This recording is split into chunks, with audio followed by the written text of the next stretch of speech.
In London in 1395 there was a trial which I think you might find interesting. The trial was of a man named John Rykener, who was a prostitute but a transgender prostitute, and during the trial he admitted that a number of his clients were clergy, and he even said that a lot of the clergy bribed him to keep quiet. In fact, a lot of medieval London's clergy were allegedly linked to prostitution, but before I get into that I should explain liberties a little bit. Now these were areas of London which belonged the old right of the king belonged to somebody else, which were often clergies, mayors, stuff like that. So in essence, sometimes the laws that applied outside of the liberties didn't necessarily apply within the liberties, so they became a sort of lawless area. In London there were two famous liberties, the liberty of the Clink and the liberty of the Mint. Now these lay in Southwark, so just outside the jurisdiction of London, and they were famous for being very lawless places filled with prostitutes, highwaymen, that sort of thing. So I'll start with the liberty of the Mint. Now this was a place which was allegedly filled with poor and starving people, and it's the area where Shakespeare's Globe was, but it also had thieves and bear pits and all that good stuff.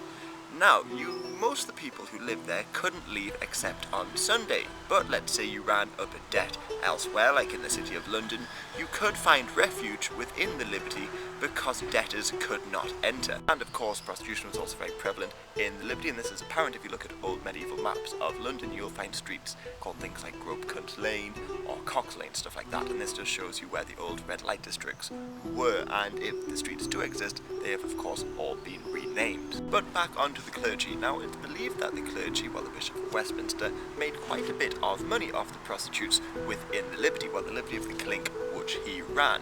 Now, the prostitutes in the liberty of the Clink in the 12th century earned the nickname the Westminster Geese, and it's not known exactly why, but it's believed it's because they were working for the Bishop of Westminster. The government gradually began to crack down on prostitution within the liberties. For instance, in 1161, Henry II introduced some interesting reforms. For instance, he banned prostitutes from working on religious holidays and all that.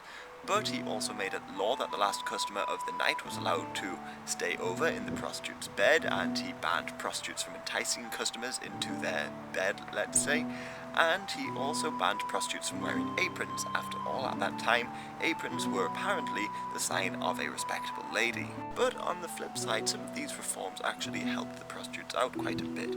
Early forms of constables were sent to the brothels to make sure that the prostitutes were not imprisoned and could leave any time they want, so in that regard I guess it helped out a fair bit.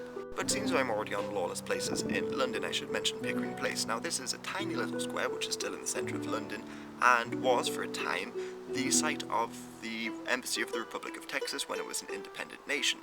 But because it was sort of hidden, it of course saw a lot of bear baiting, gambling, that sort of thing, and was also the site of the last duel in England.